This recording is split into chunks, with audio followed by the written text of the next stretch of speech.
Jeshi la polisi katika mkoa wa Mwanza linapenda kutoa taarifa kuhusu vifo vya watu 4 vilivyosababishwa na watu kukosa hewa kwenye machimbo ya dhahabu.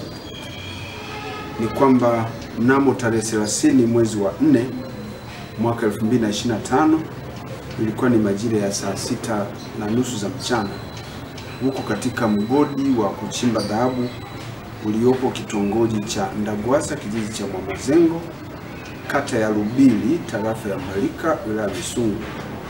Watu 4 ambao ni wafanyakazi wa mgodi wa huo wa dhahabu unaofahamika kwa jina la Soft Gold Construction Engineering Company Limited walifariki dunia wakiwa katika mashimo yaliyochimbwa katika mgodi huo wa dhahabu, na walifariki kwa kukosa hewa.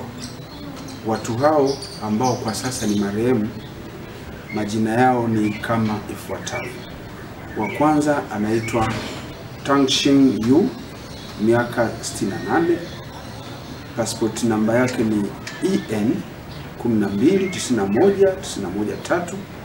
Kazi yake ni mhandisi na mkazi wa kijiji cha Mwamazengo, kata ya Rubili, wilaya ya Misungwi. Huyu ni raia wa nchi ya China.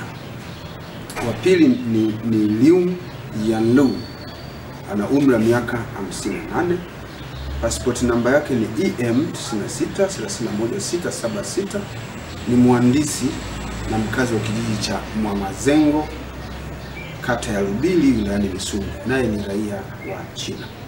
Wa tatu ni Andre Timotheo Paul, ana umri wa miaka 29, msimamizi wa mgodi, mkazi wa kijiji hicho cha Mwamazengo, kata ya Rubili, wilaya ya Misungwi. Wa 4 ni Kach Elikana Ezron, miaka 35, msimamizi wa mgodi na mkazi wa kijiji cha Mwamazengo, kata ya Rubili, wilaya ya Misungwi.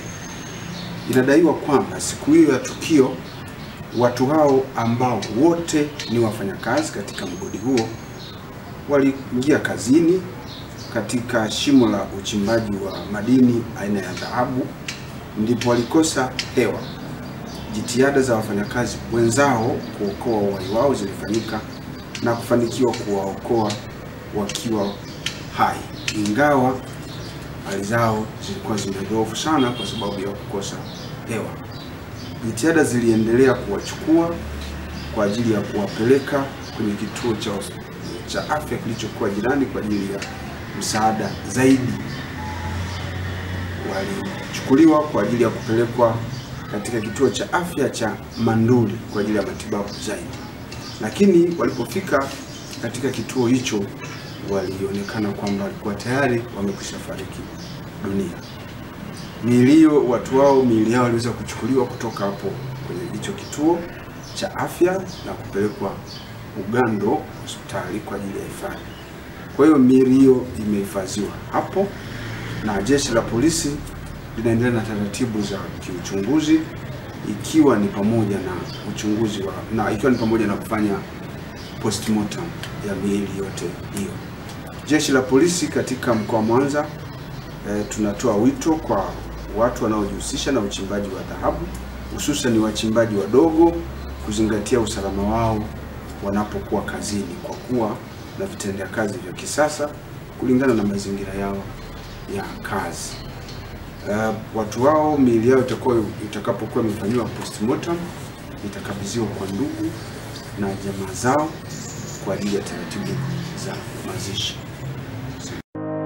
Ili kuwa mwanafamilia bora wa Global TV, usisahau kusubscribe, like, kushare na kucomment.